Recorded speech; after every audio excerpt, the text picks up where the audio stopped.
Коллеги, добрый день. Хорошо ли меня слышно, видно? Я думаю, можно начать. Здравствуйте, видно, слышно. Добрый день, коллеги.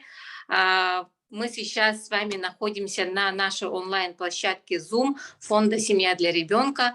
Но я надеюсь, что с фондом «Семья для ребенка» многие у нас знакомы. Сегодня мы встречаемся с целью обмена опытом, а возможно и подведения итогов. Я бы хотела, конечно, чтобы вы присутствовали от начала до конца. Сегодня мы все собрались на нашем семинаре, которое проводится в рамках нашего проекта «Будущее в твоих руках» при поддержке благотворительного фонда Елены Геннадьевны а, Тимченко и Алмаз Альгенбанка проекта «Выпускник». Мы работаем выпускниками, воспитанниками детских домов. Наш фонд занимается давно.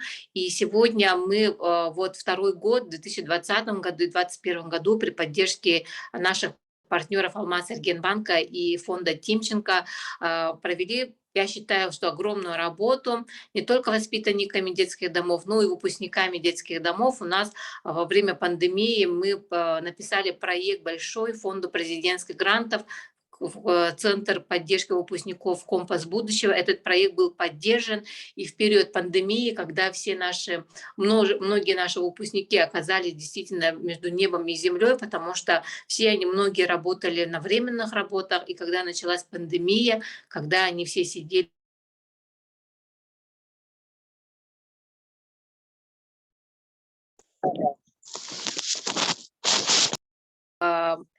было сложно, поэтому А, этот проект, я считаю, очень помог, потому что мы раздавали и продуктовые наборы, и были набраны специалисты, привлечены и психолог, и психотерапевт, и юрист, и мы работу эту такую продолжаем. И сегодня на нашем вебинаре, на нашем семинаре именно мы хотели бы поговорить о принципах работы воспитанниками, выпускниками. И у нас сегодня два приглашенных эксперта. Это Ольга Сиянко, президент благотворительного фонда «Владмама» с города Владивосток, наши партнеры и друзья. И как раз-таки они нам передали эту технологию каникул с пользой. Но, к сожалению, из-за пандемии каникулы с пользой у нас выездными не оказались. Они оказались у нас онлайн, но это тоже хорошее решение в условиях именно вот трудной ситуации, потому что мы как раз-таки вместо того, чтобы охватить лишь 16-20 детей, которые могли бы прилететь в Егорск, Якутск, и мы бы здесь их прокачали, как раз-таки используя именно цифровые онлайн-технологии, у нас наши мастер-классы, онлайн-мастер-классы были подключены 166 воспитанников детских домов за 2 года. Я думаю, что это тоже некая такая отправная точка, которую мы должны проанализировать, что нам удалось, что нам не удалось, что детям понравилось, а какие технологии можно было бы еще добавить. Вот. Я сейчас коротко хочу рассказать про нашу деятельность в 2021 году. Я сейчас попрошу Леонида включить нашу презентацию. Мгм. Так, этот проект, который был реализован при поддержке фонда Тимченко и Алмаз Регенбанка. Следующий слайд. Да, мы очень действительно благодарны Алмаз Регенбанку, который имеет такой проект корпоративной поддержки детей. И вот вы видите о том, что у нас проходили мастер-классы, мы подключались к детишкам, мы проводили и у нас были мастер-классы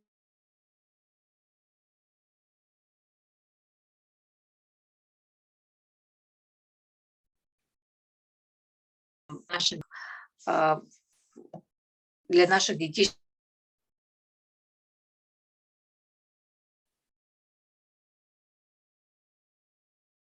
Следующий слайд.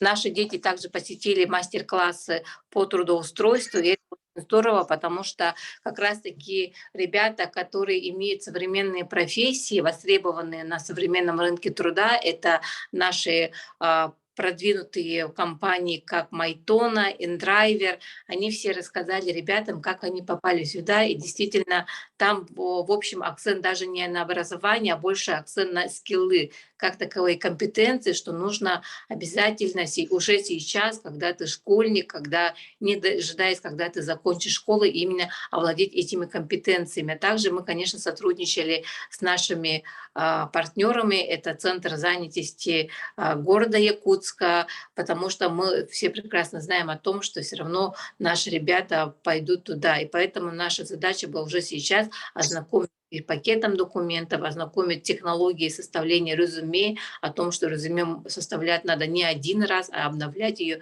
каждый раз, когда ты подаешь на ту или иную профессию. Да? Хорошо, спасибо. Следующий слайд. По финансовой грамотности у нас тоже есть два партнера. Это непосредственно наш партнер Алмаз Эргенбанка, корпоративный волонтер Алмаз Эргенбанка, которые непосредственно обучали наших ребятишек.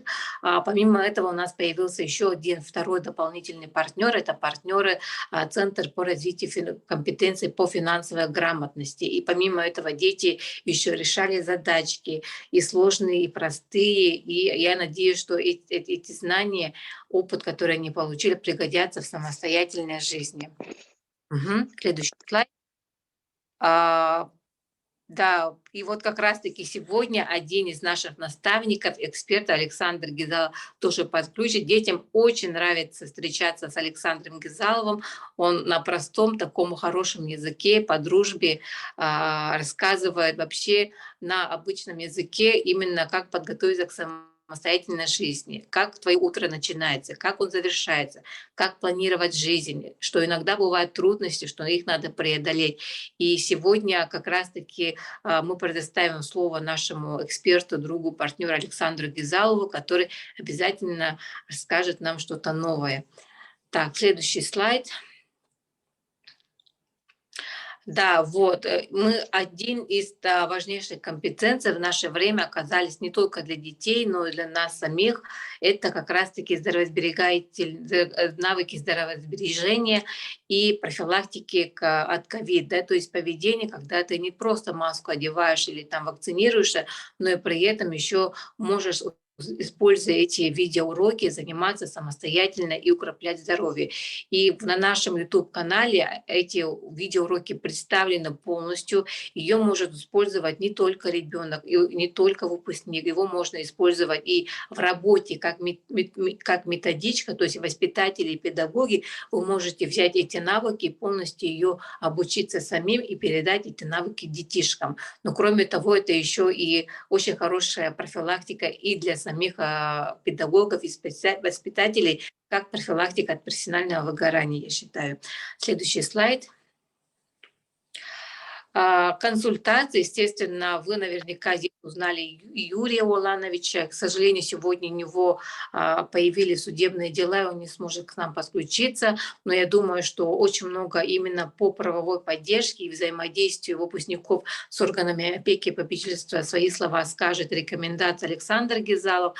И с нами еще удаленно работает с Иркутской области Елена Боихава, замечательный психотерапевт. Но самое важное, что Елена работает не только выпускниками, воспитанниками, но также она работает и со специалистами, и с нами, потому что те люди, которые как раз-таки оказывают поддержку таким детям, нуждающимся в особой заботе, как раз-таки мы должны быть сами тоже психологически готовы и проработаны. Да?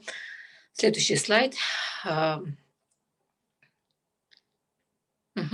Ну, самая востребованная поддержка – это адресная поддержка в виде продуктовых наборов, в виде детских наборов для новорожденных детей, для детей до 3 лет. Это наборы средств индивидуальной защиты, когда действительно была очень жесткая изоляция, мы все сидели дома, не знали, что, не было и пособий у некоторых детишек, да, что и работы не было, невозможно было искать даже работу, потому что все работодатели были закрыты на карантин. Как раз раз-таки эта поддержка показала свою востребованность, и 150 наборов, 170 вот наборов, именно вот 150 из них это продуктовые наборы, мы еще отправляли в улусы.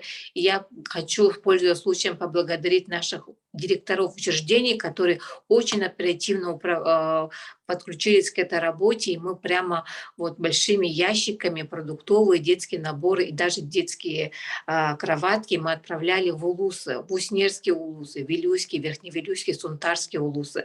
И помимо этого, вот здесь вот как раз-таки мы увидели и столкнулись, и это было очень здорово, когда сами службы такси приходили, забирали, и еще некоторые такси их относили абсолютно бесплатно. И вот как раз-таки во время пандемии такие альянсы взаимоподдержки тоже появлялись, и это здорово. Но очень хотела бы, чтобы эти альянсы также еще сохранились и продолжались. Дальше.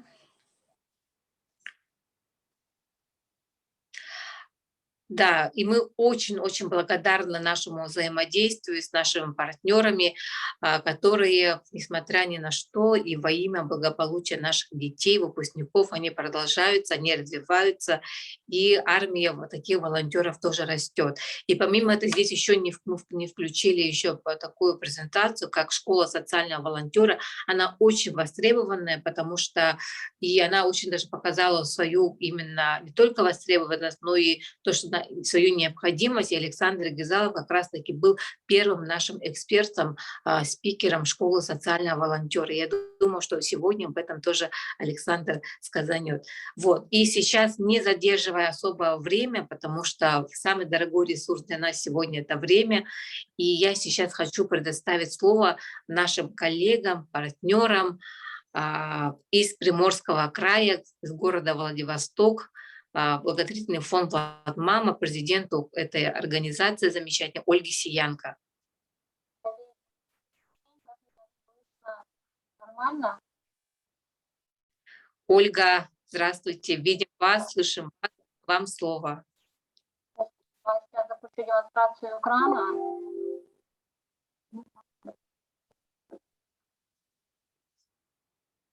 Да, демонстрацию экрана сделать можете. Надежда, спасибо огромное за ваши результаты. Прям слушала, радовалась, понимала, что как всегда хорошо, когда технологии, которые ты когда-то там начал внедрять, реализуются на других территориях. Поэтому прям очень радостно, теплотой вспоминаю вашу стажировку на нашей площадке и вижу, как это все хорошо реализовывается у вас в Якутии. Поэтому зачем мы вам сейчас? Но тем не менее, ладно, начнем. Еще раз представлюсь, меня зовут Ольга Сиянко, я руководитель благотворительного фонда «Мама», город Владивосток.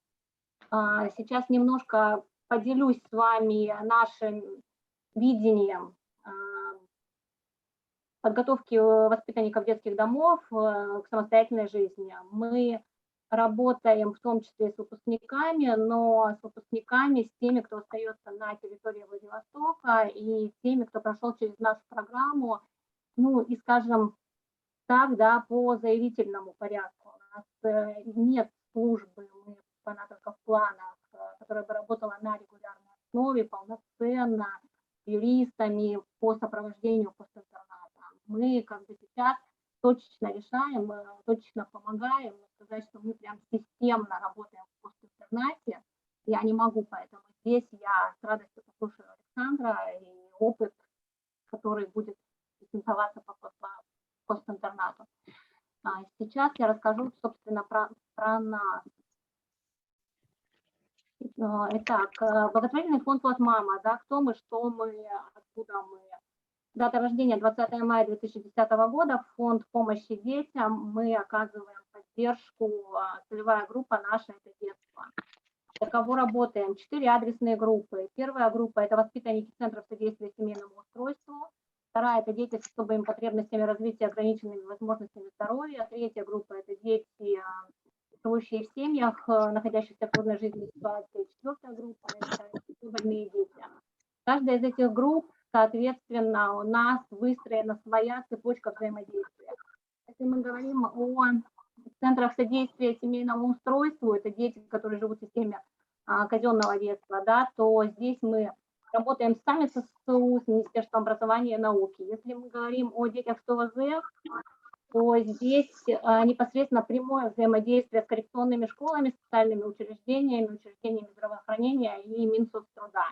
Если мы говорим о детях, которые живут в семьях в трудной жизненной ситуации по этому направлению деятельности, то здесь у нас в партнерстве выступают отделы опеки и попечительства.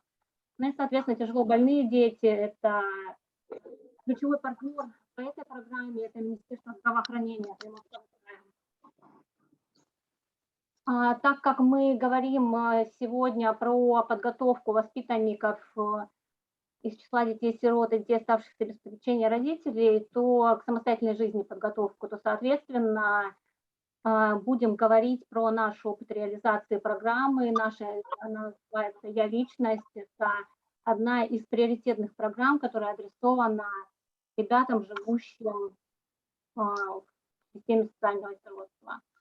У нее простая цель, она понятная, да, и упор как раз идет на социализацию, на формирование навыков, потому что мы четко понимаем прекрасно, да, что без навыков самостоятельной жизни, без навыков умения там принимать ответственные решения, делать выбор, нести ответственность, главное, за свой выбор, сложно ребятам, сложно всем, а нашим детям, ну, как бы, особенно.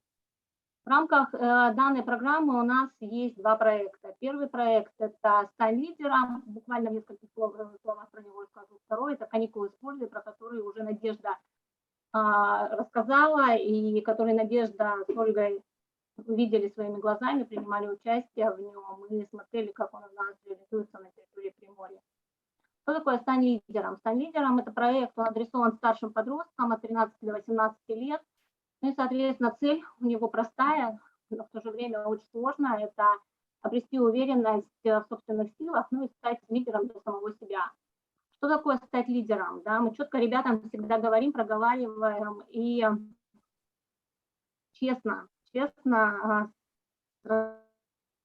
различными примерами объясняем, что в этой жизни у каждого человека есть только один ресурс, который ему принадлежит, это он сам. И не бывает правильных, неправильных вопросов, не бывает правильных, неправильных ответов, не бывает решений правильных, неправильных. Есть решения, за которые человек несет ответственность самостоятельно, решения, которые он принимает.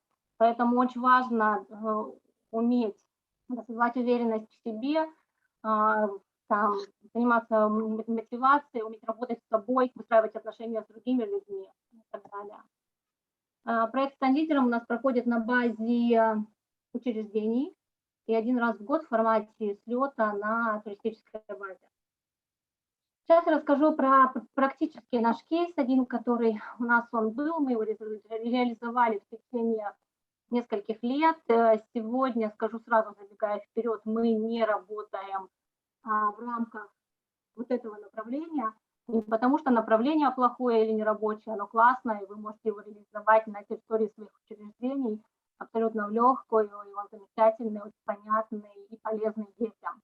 Мы не работаем с ним сейчас, потому что 5 лет назад, когда мы начинали, никто в Приморье, скажу честно, так не работал. Мы делились технологиями, мы рассказывали радостно, всем показывали, объясняли. И сегодня очень много некоммерческих организаций, кто подхватил тему кулинарки и реализует ее на базе своих реализует на базе собственных организаций в учреждениях. Кто-то гранты выигрывает и так далее. Толкаться плечами зачем? Мы пошли дальше. Этот проект оставили для ребят. Собственно, в чем суть? Кулинарный мастер-класс, этот цикл был кулинарный мастер-классов, он был как раз в рамках проекта «Стань лидером», проходил на базе 9 центров содействия семейного устройства, 140 человек принимали в нем участие. Проводился в формате конкурса на базе учреждения. Мы утром заезжали на площадку и вечером уезжали. Суть проекта была в чем? В том, что ребята формировали общий бюджет, рассчитывали меню, чтобы уложиться в определенную сумму, ходили в магазин, выбирали продукты, покупали, считали сдачу, пересчитывали, отчитывались, сколько денег потратили, сколько продуктов купили, самостоятельно готовили. И главная фишка этого проекта была в том, что он был самостоятельный, то есть взрослые не принимали никакого участия в этом.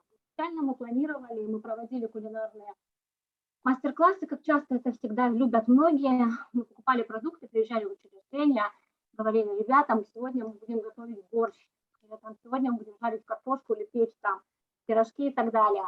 Получается, мы принимали решение самостоятельно, чему мы будем учить ребят.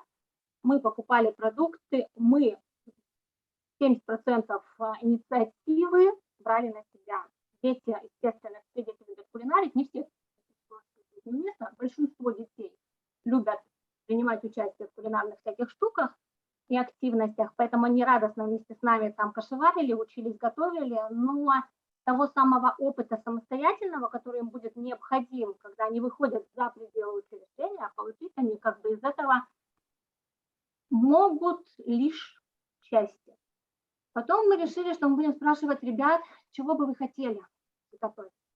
Это была та же самая история, да, когда ребята говорят, чего бы они хотели, мы покупаем продукты, мы за них их выбираем, мы там по граммовку это высчитываем, приезжаем с рецептами и с ними готовим. Тоже неправильно.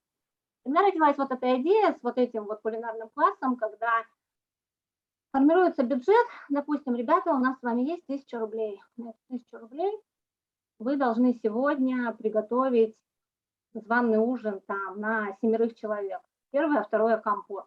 Что вы будете готовить, дело ваше.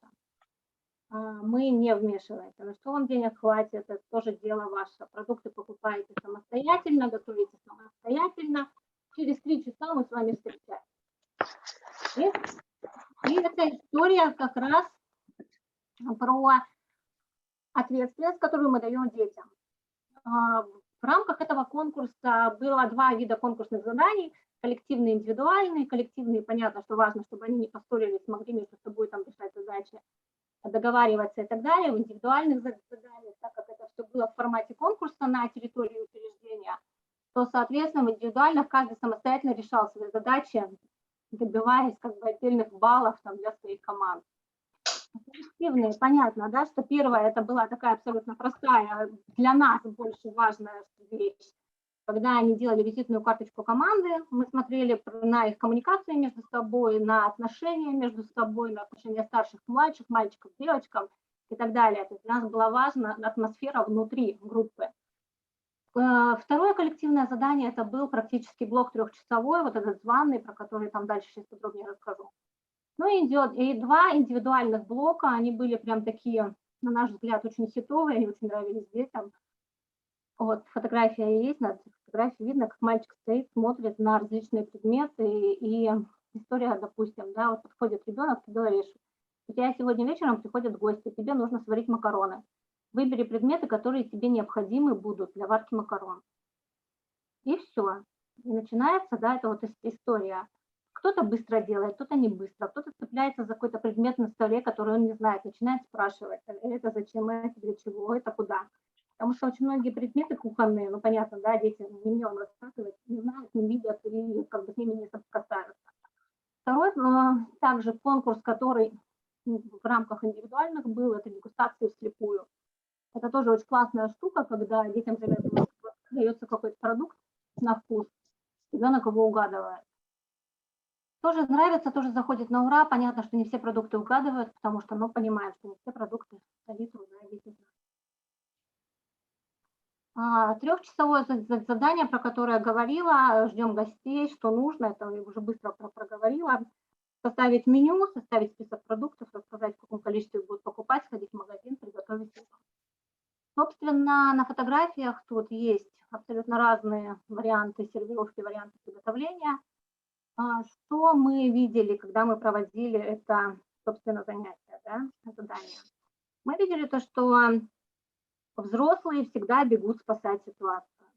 Взрослые всегда бегут за детей решить их вопросы, их проблему, подсказать, как нужно, как важно. Наша же задача стояла в том, чтобы дети сами научились делать ошибки, не боясь, да, не боясь того, что они испортят продукты, и они его выкинут.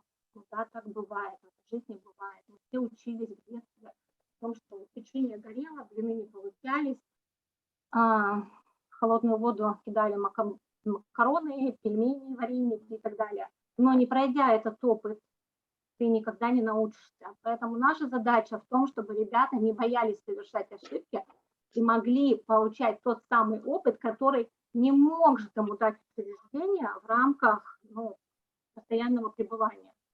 Мы прекрасно понимаем бюджетирование, статьи расходов и так далее. Кухня никогда не даст продукты выкинуть, тоже понимаем, на тренировки и так далее. Поэтому мы здесь есть, мы это можем себе позволить. И это тот самый опыт, который любое учреждение, когда я говорю про то, что может это делать, у вас множество волонтеров, у вас есть партнеры, есть шефы, очень часто есть очень много волонтерских организаций, которые хотят помогать, но не знают как, и отсюда идут с подарками, с игрушками, с фруктами, яблоками и так далее. Предложите им этот понятный вариант, делайте его на регулярной основе. Договоритесь о том, что кто-то из воспитателей будет выходить вместе с ребятами в магазин, и ребята будут учиться выбирать продукты на территории магазина, покупать самостоятельно и готовить. Классная штука, работает очень хорошо. С чем мы столкнулись, когда мы этот проект реализовали? С тем, что наш опыт показал, что, к сожалению, не все дети знают, как выглядят деньги. Это было 4 года назад. В наше время это не какие-то там 70-е, 80-е, когда там дети не могут пользоваться деньгами, не все знают, как выглядят купюры, что сдачу надо считать, знают не все, о том, что мелочь тоже деньги, тоже не все. И здесь эту историю, как мы ее поняли, потому что когда, там, допустим, у тебя 160 рублей сдачи, мальчик отдает 100 рублей и говорит, больше мне не давали. Как не давали, давай считать, давай искать, куда дел, да у меня не было, у ребенка истерика, выступает мелочь, и, соответственно, выясняется, что мелочь, он деньги не считал, что ее считать надо, он просто насыпали. А деньги, в его понимании, всегда были бумажные. Получив деньги, сразу передают волонтеру.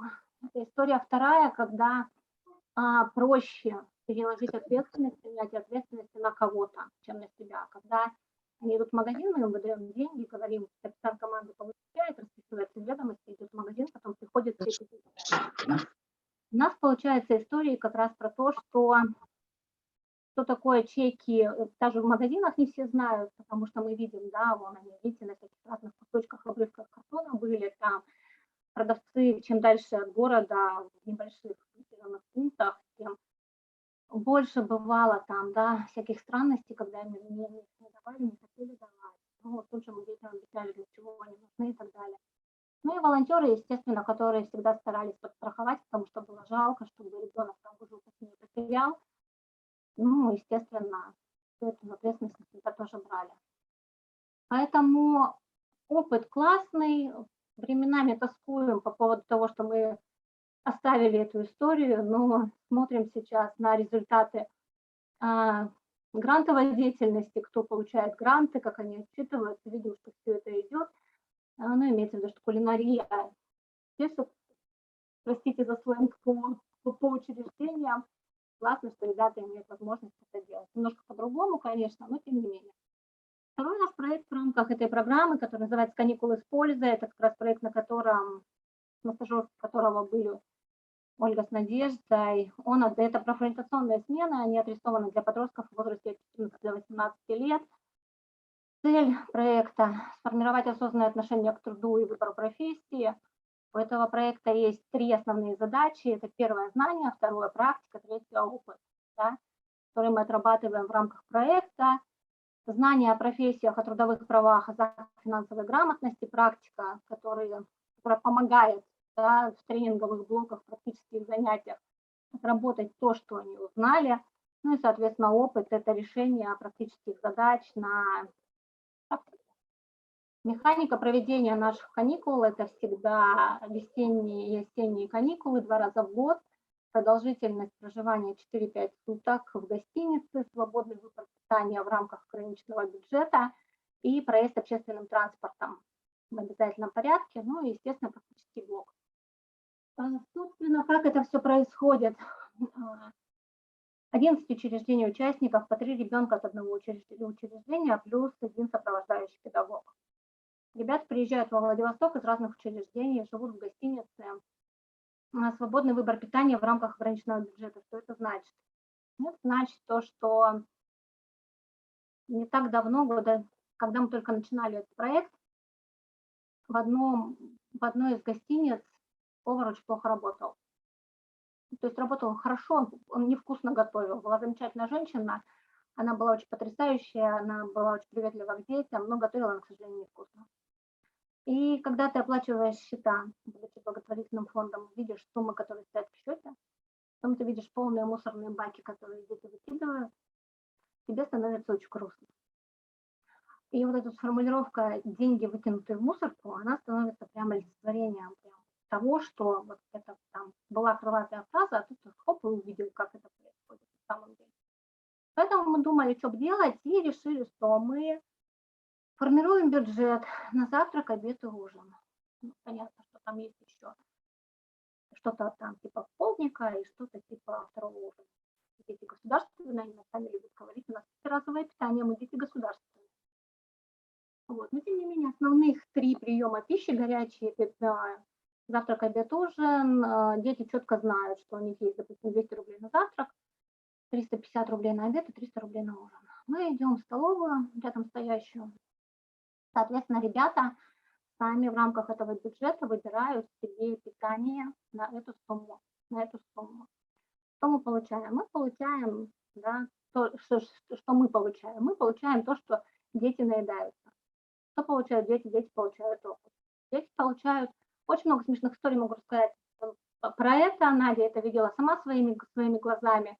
Про то, как у нее 350 рублей на обед, она за 250 покупает воду с огурцом и с апельсином, потому что она модная в красивой бутылке. 200 рублей, что ли, она стоила, какая-то витаминизированная вода, в ней кусок огурца болтается, долька апельсина. Ну, там модно, молодежно, современно. И берет себе Павлову, безе пирожное, вот это вот, вкусное, красивое. Вот она за 350 рублей красиво сидит, кушает, а через час хочет есть. И вода-то ей уже не вела, она ее даже и не выпила, и, естественно, в следующий раз она уже думает, что можно себе купить. Во-первых, дети не понимали, да, сложности были, не понимали, что действительно так можно. То есть выбор, всегда хочется сначала того, чего, естественно, ты не мог попробовать и так далее. Но учитывая, что наша задача, мы просим всегда, чтобы коллеги не меняли нам детей, чтобы дети, зашедшие в проект, допустим, в 15 лет, выходили из него там 16-17, чтобы они с нами могли пройти 2-3 года. Чем дольше ребят находятся в проекте, тем более они подготовлены к самостоятельной жизни выходят. Но бывает по-разному, да, бывает, что дети, к сожалению, не хотят. На нашей практике за 4 года 3 ребенка ушли из проекта самостоятельно. Они не хотим, как бы нафиг надо. Мы на это не подписывались целыми днями на каникулах сидеть. Это их выбор. Они имеют право. Мы его уважаем, ценим и так далее. Проезд с общественным транспортом. Что такое общественным транспортом? Проезд. Тоже эта история пошла от ребят. Когда нам нужно было ехать на одну экскурсию, вышла девочка из гостиницы, встала на входе и говорит: а где белый красивый автобус? Мы дети государственные, у нас всегда автобусом водят. Естественно, смех смехом, но объяснили, что придется, как все на общественном транспорте. Вот бьетесь на 3 команды, и, соответственно, через час вы должны быть вот в той-то точке. И сами прокладываете себе маршрут, вот вам деньги на автобус. Естественно, с ребятами идут волонтеры подготовленные, которые за них не решают, да, а их сопровождают, чтобы они не потерялись, чтобы ситуация из-под контроля не вышла. Но, тем не менее, дети учатся прокладывать самостоятельный маршрут, учатся ориентации в городе, учатся передвижению и так далее. Надя, у меня сколько? У меня 10 минут, да, еще? 10-15. Я сейчас быстро пройду презентацию, оставлю, потом сможете смотреть. Вот, обязательное условие в наших каникулах: уважать личность в каждом ребенке, нет пассивному потреблению информации, все активно работают на равных, каждая минута на проекте должна быть потрачена с пользой. Что значит нет пассивному потреблению информации? Это значит, что все время на проекте дети что-то делают, ребята чем-то заняты. Программа включает теоретические, практические и познавательные блоки.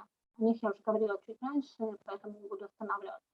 Теоретический блок – это 2 занятия по 60-90 минут в день. Каждое занятие посвящено какому-то одному из аспектов базовых жизни: финансы, право, безопасность, коммуникация, либо здоровье, и отрабатывается именно вот этим вот этот блок направленности. Примеры программы, потом посмотрите, презентации они будут, что закладывается. Практический блок, на его проведение закладывается не менее 4 часов в день, соответственно, если программа 4 дня, то 4 практических блока дети за смену получают. Практическое задание может быть коллективным и индивидуальным. Главное, что выполняют ребята самостоятельно, без участия, подсказок взрослых и безо всяких включений со стороны, наставлений со стороны взрослых. Тоже примеры программы оставлю, потом посмотрите.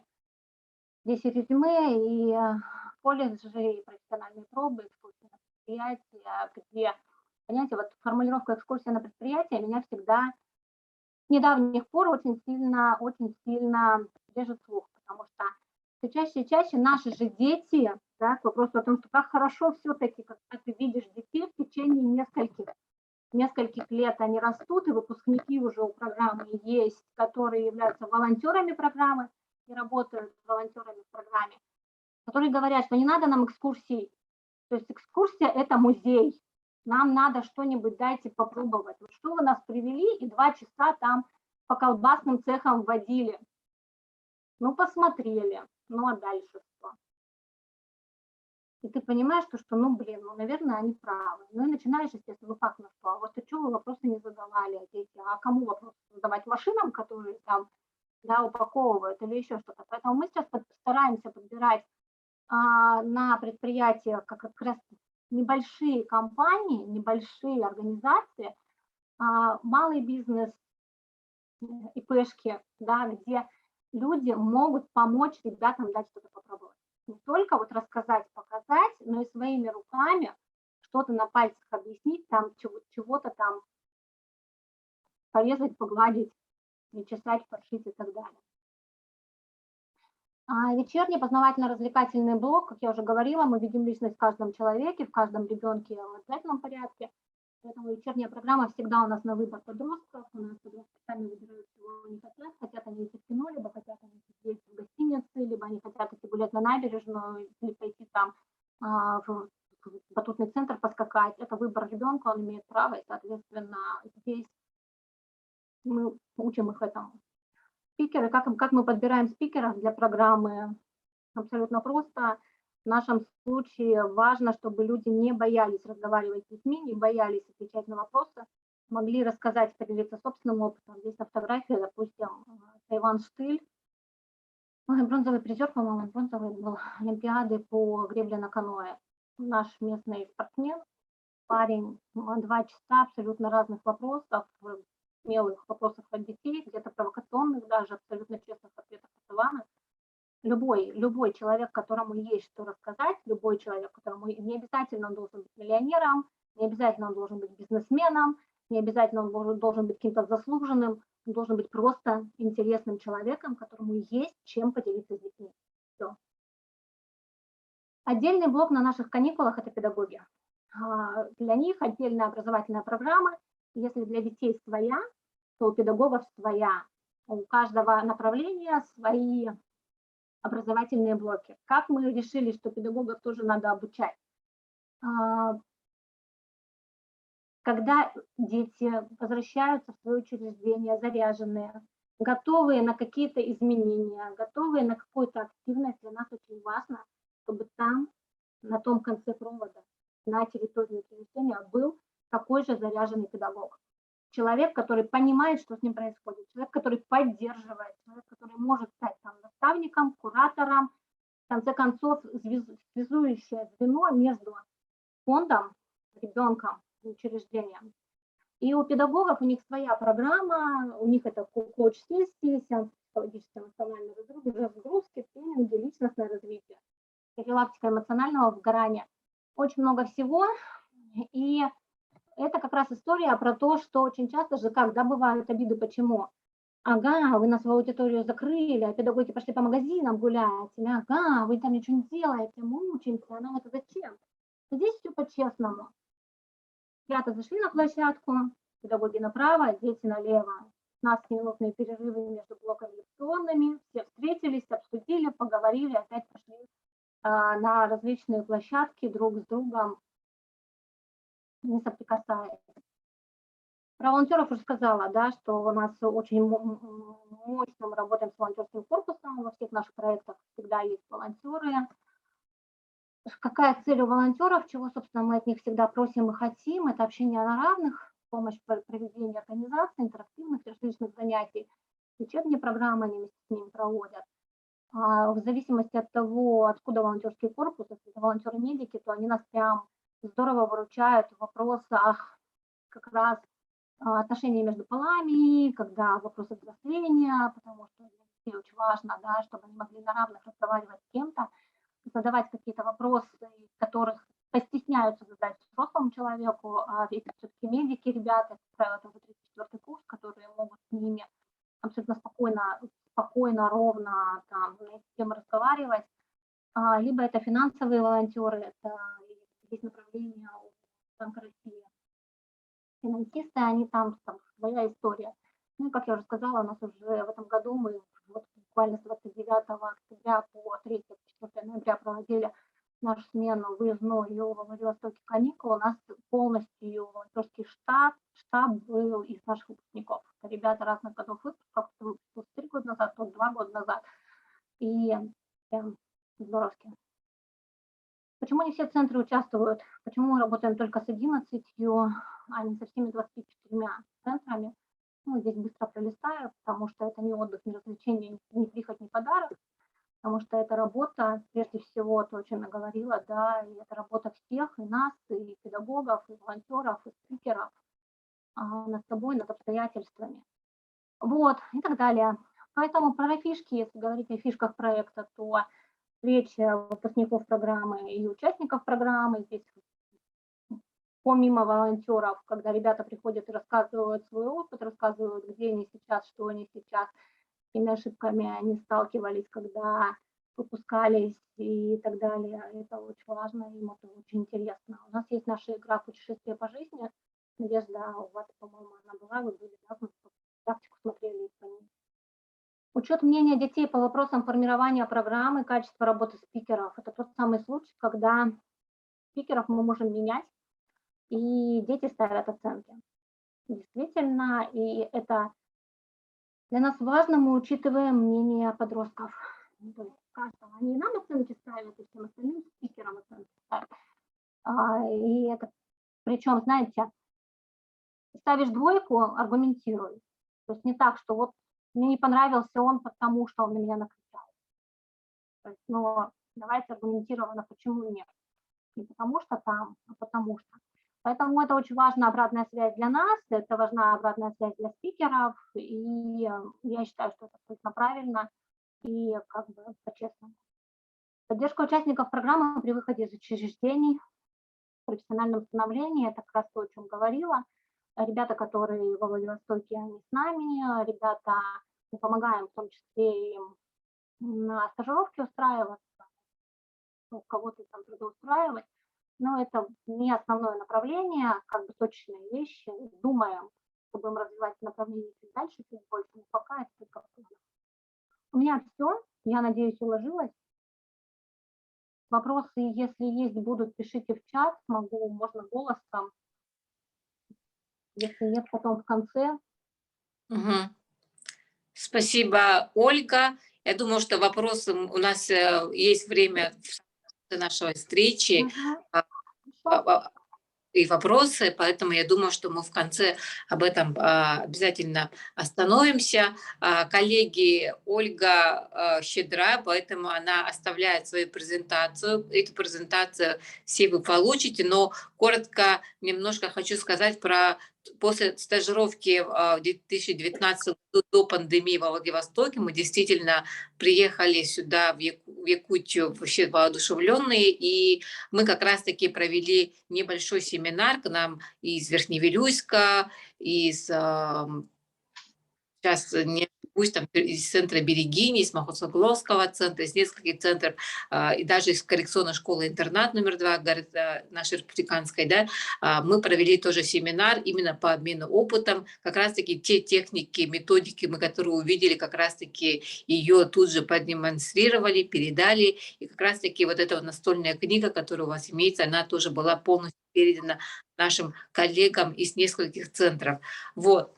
И очень правильно вы отметили, что действительно должен быть выбор, потому что мы действительно каждый день что-то выбираем, допустим, да, каждый день. Хочу во сколько встать, хочу что-то делать, что-то хочу поесть, там, допустим.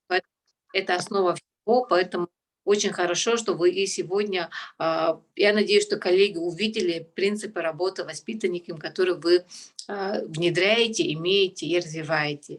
Вот, будем на связи. В общем, была рада вас видеть сегодня. И сейчас я хочу плавно перевести наш диалог, наш семинар, передать слово нашему второму спикеру, эксперту Александру Гизалову. Александр, вы здесь? Меня слышно? Добрый день, наверное, Да. вечер у вас, да? Слышно, видно. Добрый день, дорогие друзья. Меня зовут Александр Гизалов. Я так понимаю, что у нас сегодня 44 участника. Огромное спасибо фонду и лично Ольге, и вам, Надежда, за возможность меня, одного из самых старейших, так сказать, деятелей в теме помощи выпускникам детских домов, сегодня выступить, не прилетая в Якутию. Сегодня очень такая у нас погода, очень сильно валит снег. И поэтому, конечно, хотелось бы, чтобы вот за этой зимой мы все-таки почувствовали тепло друг друга. Но я хотел бы все-таки остановиться на самом главном важном вопросе, который сегодня касается вот этих 44 участников. И я прислал вам две презентации, я предлагаю их не показывать, потому что времени мало. Я кратенько об этом скажу. А все-таки как выпустить в мир из детского дома успешного выпускника детского дома? Потому что в основе деятельности учреждения, согласно устава детского дома, это все-таки создание условий, при которых выпускник детского дома покидает стены учреждения и в дальнейшем, шествуя по жизни, в ней так или иначе состоится или не состоится.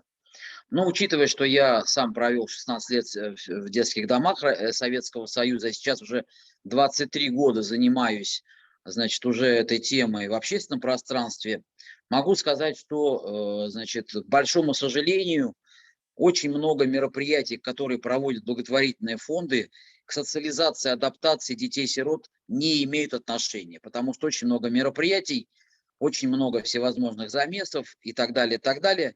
Но когда выпускник выходит, вот все то, что с ним там производили и делали, он, к сожалению, значит, забывает, теряет, потому что, и сейчас об этом потому, что мы с вами поговорим. Я сегодня прописал порядка 21 предложения, которые сформулировались у меня в течение моей практики и вообще проживания в этой теме. Могу сказать, что, конечно, самое главное в нашей работе, и вашей работе, и нашей работе, это создание условий, при которых ребенок окажется в семье, либо в родной, либо в приемной, потому что не только согласно 481 постановления правительства Российской Федерации, но и потому, что это является приоритетом вообще жизни нормального человека, ребенка жить в семье. И вы все это прекрасно знаете, и мне даже об этом не надо говорить. Но мне бы хотелось бы остановиться на некоторых болевых точках адаптации, осознавая, что не все дети попадают в семью и не всегда это получается, остановиться на основных болевых точках адаптации выпускников детских домов. К большому сожалению, вот я наблюдаю то, что сегодня происходит, и с кем мы работаем, и с кем мы соприкасаемся, и у нас достаточное количество выпускников, которые приходят, такое ощущение, что они там просто пребывали, и вот те вопросы, которые сегодня раскрывала предыдущий спикер, там, умение готовить, умение коммуницировать, оплатить долги по ЖКХ, вообще жить в новом пространстве, для них очень сложно. А в первую очередь почему? Потому что когда воспитанник детского дома заходит в систему, попав из семьи, да, это 120-й закон и 77-я статья Семейного кодекса, произошло отобрание, изъятие или ребенка оставили на передержку, самое главное, чего не хватает на входе, то, без чего потом все эти кулинарные мастер-классы и все остальное не работает. Травмирующие эффекты, которые возникают у воспитанника в рамках попадания его в новую незнакомую обстановку. И поэтому крайне важно, чтобы сегодня в детских домах, в Москве это кое-где уже это есть, появились специалисты, которые занимаются обследованием и исследованием ребенка. Называется клинический психолог, подростковый психолог по подростковой психологии, пубертату и других проблемах. Ну и реабилитолог и психотерапевт. На мой взгляд, детский дом на сегодняшний день – это просто пространство, в котором ребенок находится, и там проживает и пребывает. Но для того, чтобы, значит, нам создать терапевтическую среду, реабилитирующую среду, требуются вот эти узкие специалисты. Я думаю, что не секрет, что психолог в детском доме совершенно недостаточно для того, чтобы разобраться с каждым конкретным случаем выпускника, его травмой, его болевой какой-то точкой, которая возникла у него при попадании в детский дом. Я просто помню в нашем детском доме, когда привозили ребят, которые попали только недавно из семьи, какие они были подавлены, какие они были слабые, какие они были не готовы к тому, что они оказались в новом пространстве, и в этом пространстве не оказалось никаких поддерживающих ключей, кроме нас, опытных выпускников, которые сразу, значит, видели, что это слабые, не готовые, значит, с большими трудностями дети.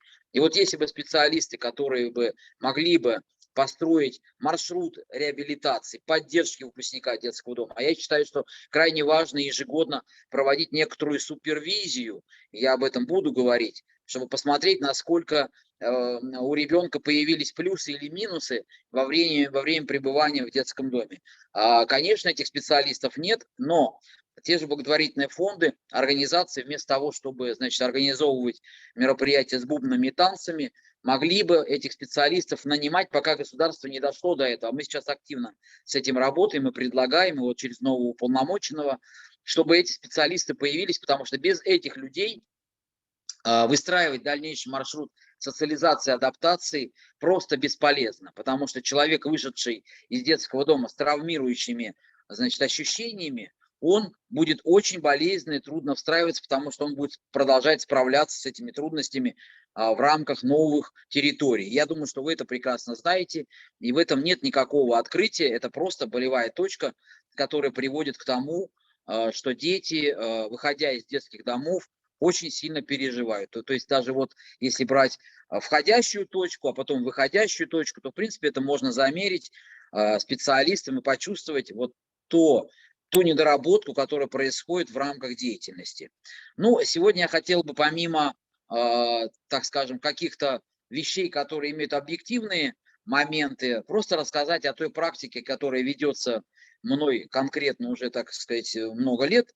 И я хотел бы предложить такие вещи, которые на сегодняшний день крайне важны и полезны воспитанникам детских домов в рамках, значит, проживания их в сиротских учреждениях. Ну, во-первых, нужно, конечно, организовывать пространство, которое будет максимально интегрировано и максимально, значит, раздвигать границы учреждения. К примеру, значит, в детском доме обязательно должна быть информация вообще связанная, вот говорила девушка по поводу успешности, да, успешности, лидерства. И, честно говоря, я вот никогда не был лидером и не хотел быть лидером. Я считаю, что это должно быть просто осознанная позиция, что я человек, способный саморефлексировать, самопонимать себя и, соответственно, осознавая свои трудности, искать в рамках этих трудностей какие-то решения, которые приведут меня к какому-то качественному хэппи-энду.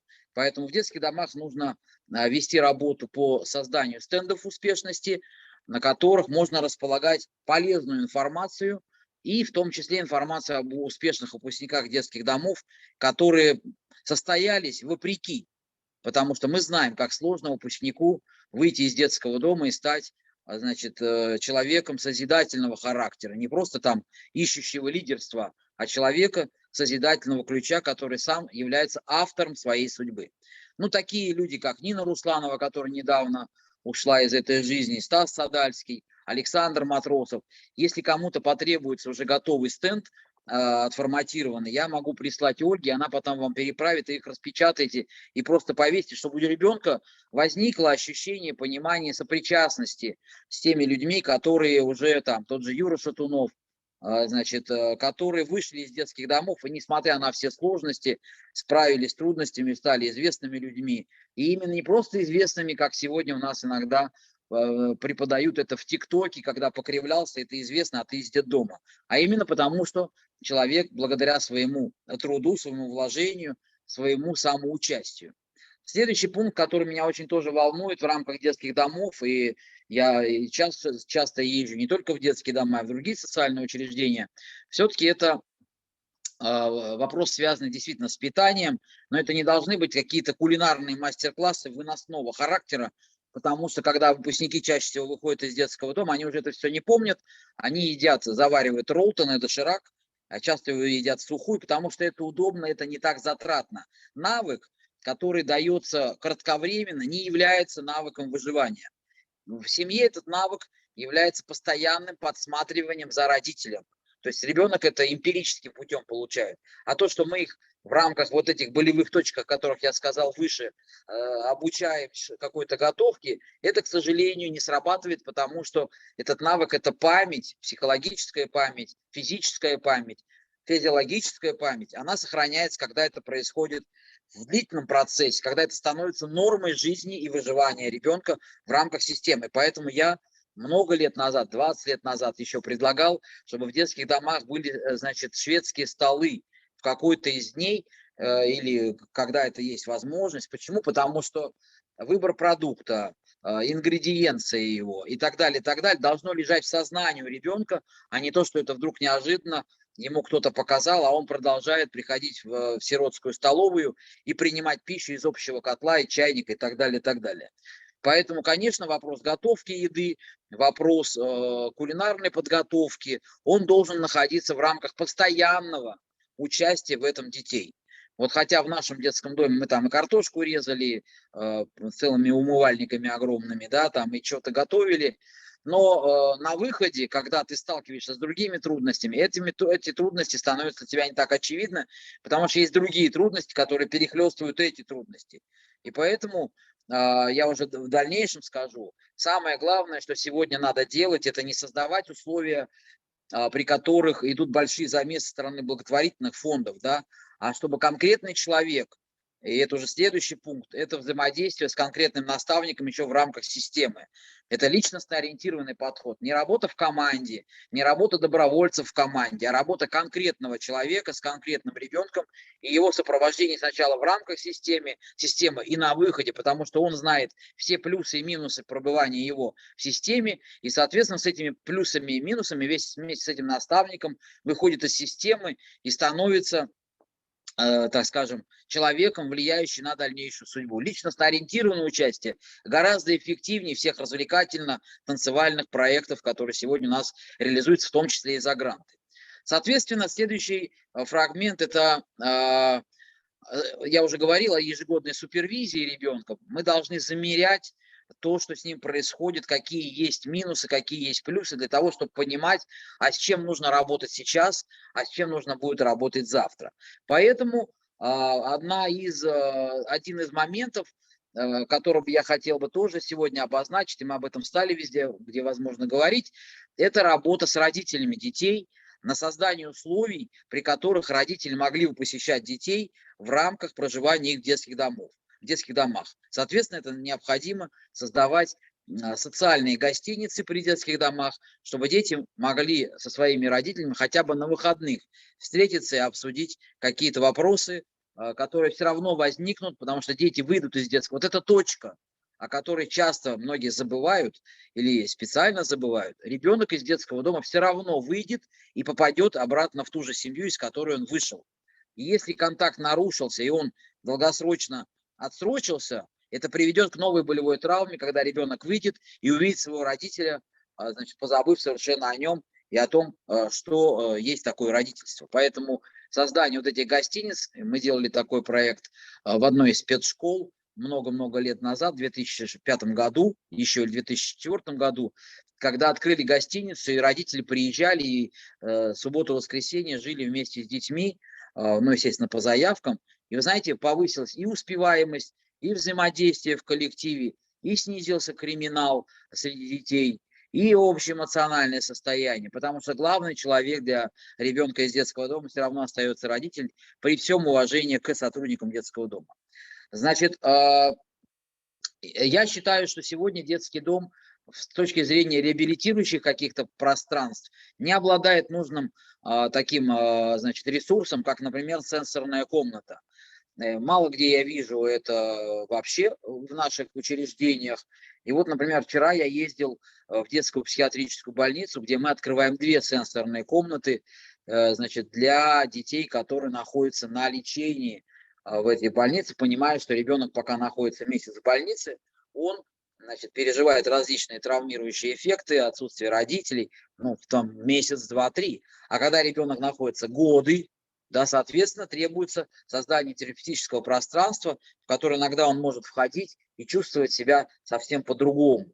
И поэтому, вот, мне кажется, открытие этих сенсорных комнат могли бы также влиять на вот ту болевую точку, о которой я говорил выше. Так как бы получается, все очень сильно пересекается. То есть реабилитолог, психотерапевт, клинический психолог мог бы в рамках этой комнаты пообщаться с ребенком, потому что пространства для реабилитирующих программ в детском доме тоже нет.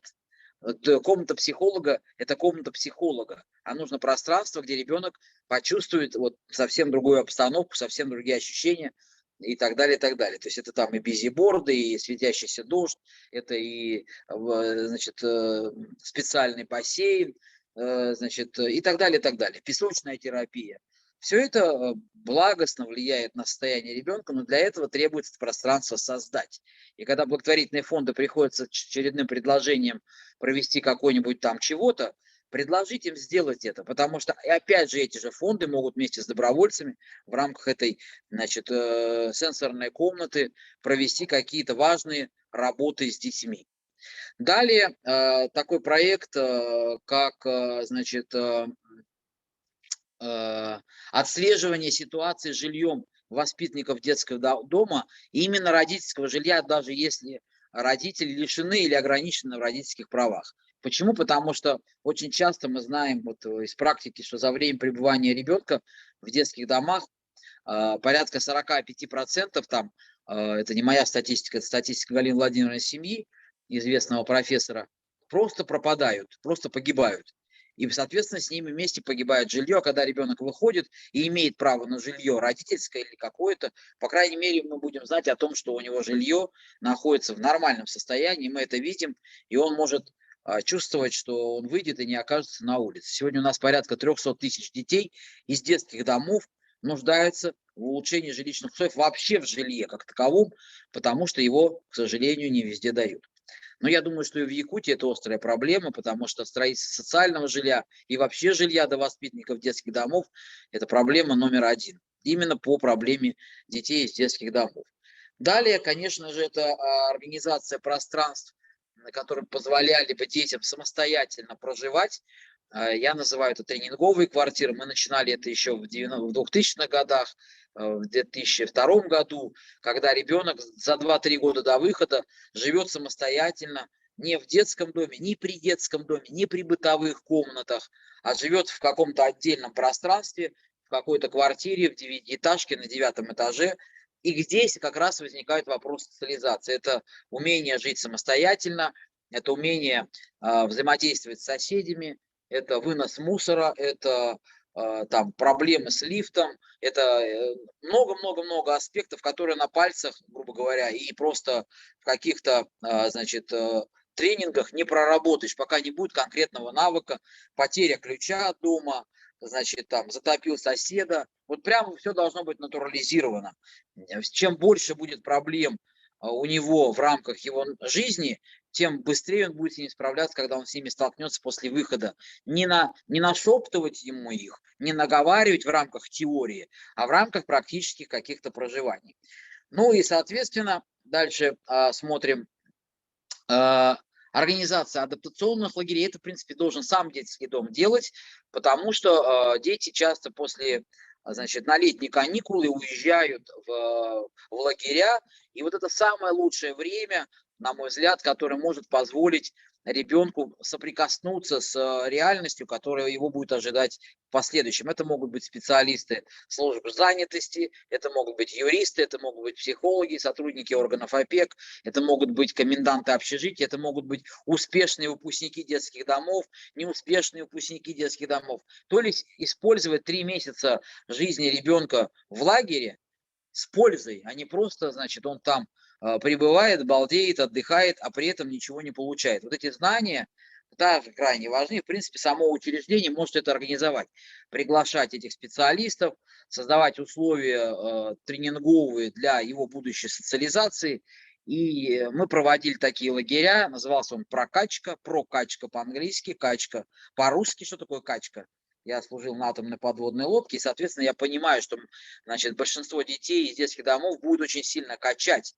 У них будет стресс, у них будут сложности. Но если мы предварительно прокачаем эти стрессы, эти сложности в рамках летнего отдыха, в рамках каникулярных каких-то занятий, это, конечно, приведет к тому, что он выйдет не такой незрелый, как можно на это посмотреть. Значит, на мой взгляд, крайне важно на выходе из детского дома проводить социальные ЕГЭ. Кое-где это уже проходит, когда мы замеряем уровень подготовки, резилиенс, жизнестойкости выпускника детского дома на выходе, потому что мы можем сразу увидеть, какие проблемы сформировались о тех плюсах и минусах, и о тех специалистах, которые с ним работали и не доработали. Мы видим, что на выходе мы получаем зрелого, незрелого, полузрелого или перезрелого выпускника детского дома. Соответственно, это социальные ЕГЭ, это простые вопросы, касающиеся будущей жизни, на которые он просто должен и обязан ответить, потому что это касается его выживания в новой среде обитания. Далее, крайне важно на выходе из детского дома провести паспортизацию воспитанника, а впоследствии, вот мы сейчас с Москвой проработали такую анкету для межведомственного взаимодействия, такая мощная анкета, в которой мы прописываем те сложности, которые есть у выпускника детского дома. Если эта анкета вам потребуется, я через Ольгу Вешникову вам передам. Там десятки вопросов, на которые выпускник отвечает, и мы видим картину нашего выпускника, который приходит часто, и мы о нем ничего не знаем.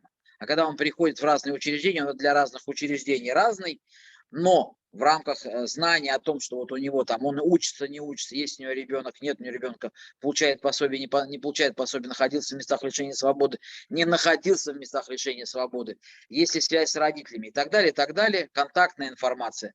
Гораздо проще работать с выпускником, которого мы обследовали, о котором мы знаем, и который уже к нам приходит, нам совершенно знакомым, известным, а не просто каждый раз приходящим и просящим за него что-то сделать. Значит, создание единого банка выпускников детских домов. Это тоже очень крайне важно, потому что миграция выпускников детских домов существует. Дети переезжают из места на место или просто не появляются на глаза, потому что переживают те травмирующие эффекты, которые возникли в рамках системы или в рамках новых проживаний и переживаний. Соответственно, задача зафиксировать их количественный выход из учреждения, зафиксировать вот те вопросы, о которых я говорил: жилье, работа, вредные привычки, женат, не женат, есть ли дети и так далее, и так далее. Вот этот банк данных крайне важен для того, чтобы нам всем правильно и качественно взаимодействовать, потому что у меня были случаи, когда выпадал какой-то выпускник, который наливал в уши там, значит, добрым людям такое, что те хватались за уши, бежали, значит, обвиняли органы опеки, детские дома, что там кто-то кого-то не подготовил, а потом оказалось, что просто он реально там, значит, наговорил, приврал и просто хорошо жил за счет этого человека. При этом у него есть собственное жилье, у него есть пособие, значит, просто он вот привык жить за счет доброхотов, людей, которые не понимают, а что нужно сделать для того, чтобы понять этого выпускника детского дома. Соответственно, была проведена определенная работа со службами сопровождения, выяснены обстоятельства, при которых ребенок оказался без сопровождения, без наставника. И все оказалось совершенно по-другому, и ситуация выровнялась именно потому, что он обнаружился, информация о нем была реальной, она была зафиксирована, проведено определенное анкетирование, и мы видим, что перед нами совершенно другой человек, нежели который себя представлял, тех, кого он там на улице поймал и рассказал им какие-то свои там неправды. Ну и включение в деятельность, значит, успешных выпускников детских домов, это действительно хороший кейс, и мы проводили это. Когда ты приходишь, встречаешься, у меня, например, такой семинар «Умный чемодан», когда ты приезжаешь и рассказываешь о практике, которая позволяет тебе, значит, показать, что успешность – это действительно труд, это желание что-то делать, это желание что-то созидать, например, овладеть гитарой, ходить на секции, не пить, не курить. Хотя это, конечно, все слова, но глядя на успешного выпускника детского дома, который состоялся, справился, значит, ему гораздо проще это поверить, чем какому-нибудь там банкиру или человеку, там, представляющему какой-то спорт или еще что-то. У меня еще есть время, да? Сколько, Надежда, примерно у меня? Ну, у вас, получается, еще минут 20 есть. Отлично. Значит, ну и, соответственно, главный блок, который бы я сегодня хотел, значит, ну вот я вернусь к наставническому сопровождению, это очень важно.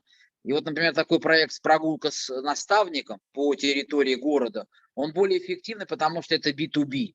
Это не просто таскание толпы детей по, значит, эти автоматизированные сетки города, там в троллейбусах, трамваях, а это когда один человек с другим, более молодым человеком проезжает по всей территории, они обсуждают вообще жизнь в городе, чем живет город, как живет город, какой транспорт есть, как добраться от одного общежития до другого, чем отличается следственный изолятор от Большого театра и так далее, и так далее. Эта прогулка, она крайне важна, потому что в этот момент мы знакомим ребенка с незнакомой территорией. И, конечно, здесь важен личностно ориентированный подход. Еще раз повторюсь, все схемы, связанные с, значит, массивом добровольцев, направленных на массив сирот, не работают. Я за 23 года наблюдаю различные практики, значит, радостные какие-то отчеты. Пока не будет личностного ориентированного участия B2B, значит, взрослого ребенка с конкретным выпускником, воспитанником детского дома, это все, по большому счету, развлекалово. И вот я сейчас хочу перейти к наставничеству, потому что я сам являюсь наставником над многими наставниками, которые являются наставниками над воспитанниками детских домов. Это обучение, наставничеству всех желающих. Почему это важно? Потому что вот тот дядя, который подцепил на улице этого выпускника детского дома, и который налил ему в уши, и в течение года жил за его счет, спал, а уходил, гулял, а вечером приходил и ложился спать, вот этот мужчина, он считал, что это норма помощи. А если бы он понимал, что норма помощи – это не вот это, а вот то, чтобы максимально встроить воспитанника обратно в среду, чтобы он ходил на учебу, чтобы он жил в общежитии или там в месте проживания, получал пособие, интересовался работой и так далее, он действовал по-другому. И поэтому у нас есть обучающая программа основ наставничества. Я знаю, что часть якутских организаций Якутии уже прошли у нас обучение на сайте наставнического центра. И у нас есть пособие. Вот я написал кандидатскую диссертацию, пока я не могу ее все до сих пор выпустить. Она называется, вот она здесь есть, видно ее, да? Значит, это социальная адаптация детей-сирот в современной России, история современности. Вот такая книжечка, которая описывает весь опыт, начиная от, значит, времен НЭПа до ситуации, но здесь ситуации, когда детские дома еще были полны, но в целом тенденция продолжает быть таковой. Ребенок из детского дома нуждается в сопровождении, в участии наставника. Есть такое пособие, которое для наставников, оно как раз нацелено на работу с ребенком еще в рамках детских домов. Вот это очень большое заблуждение, что сейчас наставник примет ребенка из детского дома, и все получится. Пока он с ним не будет работать в детском доме и не узнает, кто он там по иерархии, как он там оказался, что с ним происходит там, как он взаимодействует в группе, какие он знания имеет, что у него с образованием, что у него с профориентацией, что у него со здоровьем и так далее, и так далее. Этих вопросов очень много. И, соответственно, вот этот отдельный человек может сделать гораздо больше, чем группа товарищей, которые его там таскают на разные мероприятия, в том числе походы, там, я не знаю, в магазин, в кафе, в рестораны, в кино. Это все социализирующий эффект. И поэтому я считаю, что нам всем надо работать на то, чтобы вокруг нас было как можно больше много наставников. Потому что это сразу снижает материальные затраты на программы, потому что мы вкладываемся в конкретного человека. Это сразу повышает ликвидность человека, что, получив знания, он, соответственно, включается в работу с конкретным ребенком, не работает со всеми, а работает с конкретным, значит, молодым человеком и, соответственно, повышает его уровень резилиенса и жизнестойкости в рамках, значит, его следующего проживания и территории. Мы еще выпускаем комиксы, которые помогают поработать вот этими болевыми точками, которые есть у выпускников. Вот такой комикс небольшой, что будет завтра. Значит, комикс «Выпускники», «Тачки» называется. Видно, да? Не видно. Не видно. Ну и так далее. И различные другие комиксы, которые позволяют нам... Давайте мы, тот, кто, значит, слушает, чтобы отключиться, пожалуйста, я один выступаю, то сейчас еще куча выступающих налезет.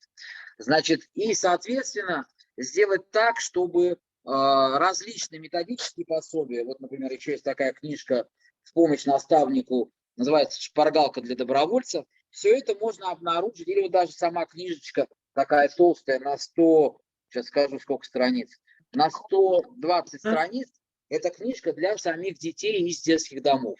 На осознание того, что они должны быть авторами своей судьбы и не бояться жить. Как она так и называется.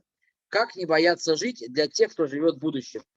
Вот эта вот книжка тоже есть на сайте, ее тоже можно получить. Здесь разные аспекты и подготовка к самостоятельной жизни, и осмысление себя в будущем, осмысление себя сейчас, связано с образованием, значит, там, с профессией, с личным самоосмыслением, вообще себя как гражданина и человека. Да, конечно, важно, чтобы воспитанники детских домов не только были благополучателями, но и сами оказывали какую-то помощь людям, которые находятся в другой ситуации. Я знаю, что, например, у Ольги был замечательный проект, когда во время пандемии они вместе с выпускниками развозили продукты людям, которые оказались заперты в связи с пандемией в своих учреждениях. Это прекрасный проект, потому что я считаю, что если выпускник научился отдавать, то это уже очень большой его созидательный ключ. Ну и книжку «Соленое детство», вы, наверное, тоже многие знаете, ее тоже можно заказать. Вот, и она как раз в том числе о жизни в детском доме. Хотелось бы еще раз вернуться к вот этим 21 предложению, которые я потом могу передать для вашего осмысления по теме, например, связанные там с финансовой грамотностью. Мы знаем, что выпускники детских домов выходят из учреждений и, к большому сожалению, терпят финансовые крахи, потому что совершенно не умеют, значит, распоряжаться ресурсами, деньгами и так далее. Но, к большому сожалению, вот эти вот конкурсы или там обучающие семинары по финансовой грамотности, которые проводят, тоже не работают, потому что это уровень сознания выпускника. Он никак не может себя отделить от группы, с кем он живет, и ведь он в долг часто дает, таким же, как он, на выходе из детского дома. Мы его настраиваем как бы на то, что, значит, ты там умело трать, а когда вот эта домовская завязка происходит, он выходит, он в долг дает чаще всего, и потом не получает эти долг обратно, именно от таких же, как он, воспитанников детского дома. А те, которые постарше и более поизворотливее, значит, научаются у них эти деньги вытягивать. Поэтому, на мой взгляд, одна из проблем финансовой грамотности, помимо того, что нужно там оплачивать ЖКХ, поставить на автомат, значит, это тоже это можно научить и прям сделать вместе с ним, чтобы у него с карточки списывалось эти деньги за ЖКХ, чтобы не было так, что он накапливает долги. У нас сейчас есть выпускники, у которых долги 200-300 тысяч, а есть и 500 тысяч, а потому что они считают, что, ну вот я же живу, а это кто-то должен другой, он же в детдоме жил бесплатно, а эта память все равно сохраняется. И вот они бросаются, помогите, спасите, долг, меня выселяют. А у многих вот этой, которой девушке 500 тысяч, у нее само жилье стоит 300 тысяч, а долги на 500 тысяч. Соответственно, это вопрос, как так происходит? Потому что вот возникает это, значит, это эффект госпитализма, о котором я говорил чуть выше, да, когда мы травмирующие эффекты не прорабатываем. Ну и на чем бы я еще хотел остановиться? Значит, клуб выпускниц детских домов, это мой конек там 20 лет назад был, когда ситуация была очень непростая. Вы, наверное, знаете, что выпускницы детских домов, выходя из детских домов, сразу практически через год-два рожают. И эта проблема связана, опять же, с этим госпитализмом и желанием, чтобы был какой-то значимый человек рядом, а его нету. И этим значимым человеком оказываются люди, которые пользуются их инфантильностью, непониманием. И у меня был клуб выпускниц, вот мы сейчас можем с Надеждой запустить эту презентацию. Клуб выпускниц, в которых было 45, значит, детей, 45 выпускниц, у которых было 76 детей на руках. Ни работы, ни жилья, ни, значит, какой-то поддержки, ни родственников, по сути говоря. И у них вот эти дети на руках. Надежда, можно запустить презентацию? Будьте любезны. Вот она. Нет, другую, вторую нету. Вот я не успел прочитать эту презентацию, болевые точки социальной адаптации детей-сирот. Я вам сегодня расскажу о, значит,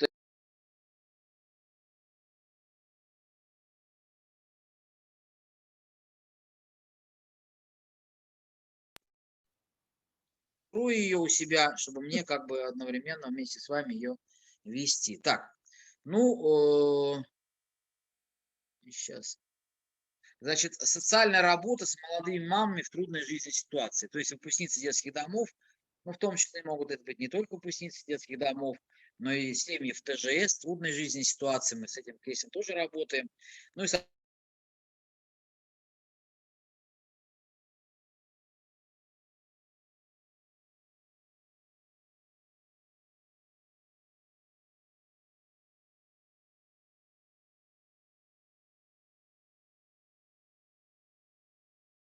опыт работы экспериментальных социальных гостиных для мам в Петрозаводске 2004-2009 год. Значит, соответственно, эта работа велась с группой выпускниц, которые выходили из детских домов, и, соответственно, значит, мы их встречали, подлавливали, так бы я сказал, с кем-то мы уже были знакомы в рамках работы в детских домов, и собирали их вместе. Значит, сейчас отвечу, что звонят.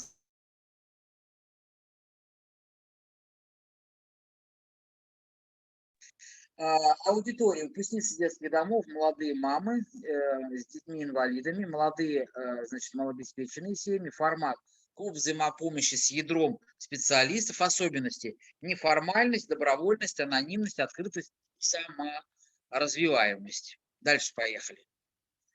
Анкетирование мы проводили. Надежда, листайте, Надежда. Уже 3-й слайд. Надежда. Леонид, включи демонстрацию, и надо листать. Да.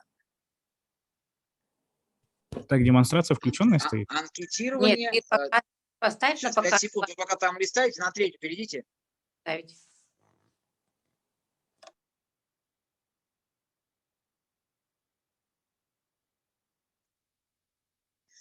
Давайте на 3-й переходите, пожалуйста. Значит, анкетирование, первичный запрос, достижение контакта, доверия с выпускницами, у которых есть дети на руках, опыт получения помощи. Кстати, один из вопросов, который остро стоит, это, конечно, неумение воспитанников сделать запрос на получение помощи. Этому нужно тоже учить, формировать. Соответственно, есть ли этот опыт, умеют ли они обратиться, куда они могут обратиться, какие они учреждения знают. К большому сожалению, это огромный пробел, который не приводит потом к тому, что они могут обратиться не только в общественные организации, но и в организации социальной защиты, и в органы опеки и так далее, и так далее. Формирование сообщества, значит, коммуникативного пространства, социальные сети по типу «мама-маме» и так далее. Трансформация, значит, запроса от «нам надо» к «мы вместе». перестройка организаторов и консультантов и выбор мамы роли в рамках проекта. Дальше поехали. Какие основы поддержки? Да, это общение, встречи, переписки, события, праздники, значит, то, что позволяет почувствовать вот эту эмпатию, взаимодействие. Конечно, здесь важно подключить других агентов влияния. Это и церковь, это и органы опеки, это и службы занятости и так далее, и так далее. Консультативная помощь, психолог, педиатр. Кстати, педиатр, врач, который помогает, потому что выпускницы рожают и потом один на один бьются со своими детьми и нередко возвращают их обратно в детские дома. Врач-гинеколог, специалист по трудоустройству, игротехник, стилист, юрист, социальный коучинг, тьюторство и так далее. Консультативная культура и опыт, материальная помощь, конечно, они в этом тоже нуждаются. Это памперсы, одежда, игрушки, кроватки, коляски, гигиенические средства и так далее. Ну вот здесь на фотографии хорошо видно. Мы это проводили не только в помещениях. Я очень не люблю помещения. Я считаю, что это должно быть открыто. Значит, это должно быть открыто в каких-то пространствах. Ну, например, там в парке мы устанавливали столы, собирались. Значит, там еда, тут же выдавали одежду, тут же на кубах работали специалисты и так далее, и так далее. Все это очень важно, потому что опыт принятия помощи, получения помощи, передачи помощи крайне тоже правильно сформировать. Дальше поехали. Ну вот здесь вы видите, да, консультативная какая-то помощь слева там оказывается. Вот мама пришла с ребенком, значит, учится взаимодействию, детско-родительским отношениям. Здесь идет работа по информированию и умению работать через интернет. Вот вы наверху видите ноутбук. Это поиск работы, это поиск ответов, которые часто находятся на поверхности, а многие выпускницы об этом не знают. Дальше, ну, соответственно, тут же возможность хендмейда, чтобы они и поработали, и потрудились, и порисовали, и полепили, и поучаствовали в собственной жизни. И то, что они приготовили, потом могли отнести домой, повесить на стеночку. Дальше поехали. Ну, вот о материальной помощи я говорил, коляски, кроватки, памперсы, санитарная гигиена, игрушки, потому что часто у них этих ресурсов нет, или не даже так, если есть пособие, они не всегда правильно используют это пособие для того, чтобы вот это все закупить. Им кажется, первоочередное это нечто другое. Вот, поэтому, значит, с этим тоже нужно работать. Значит, сейчас 5 секунд.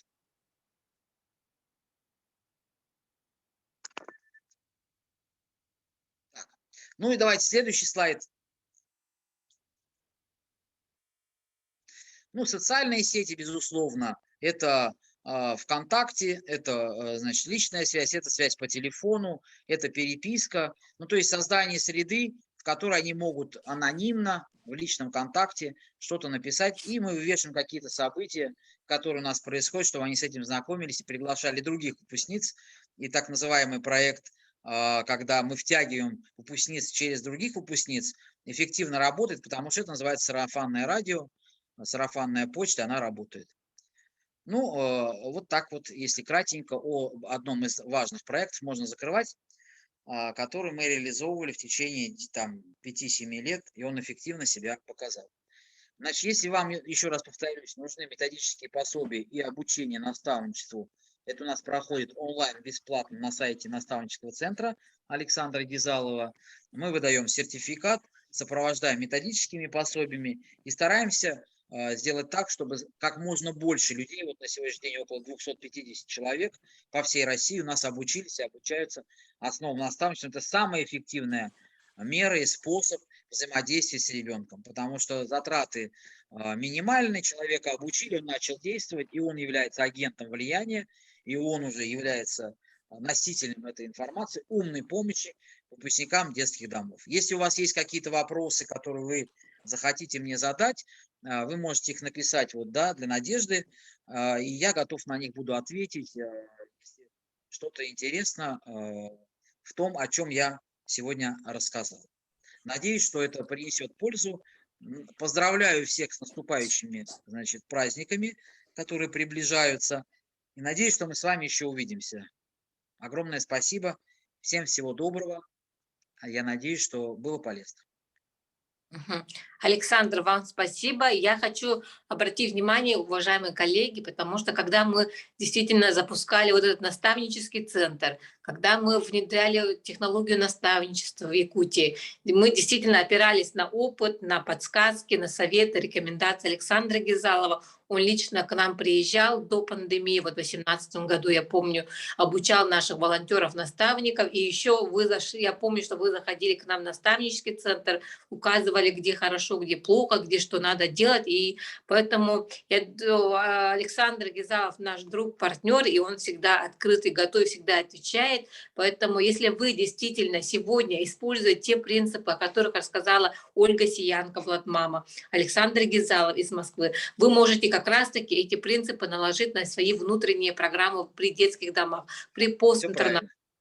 Вот, это очень важно. И, пользуясь случаем, конечно, хочу поблагодарить еще раз Александра с тем, что на вас выходят наши выпускники, которые находятся за пределы там Якутска, за пределы республики, да, и та девушка, которая к вам обратилась с детишками по квартире, как раз-таки наш Юрий Уланович ее отработал, и сейчас мы ждем, конечно же, решения, но юрист с таким опытом, как Юрий Уланович, который еще в прокуратуре работал и давно работает в этой системе защиты детства, он как-то с уверенностью и позитивно настроен, и я думаю, что мы решим, эту проблему решим.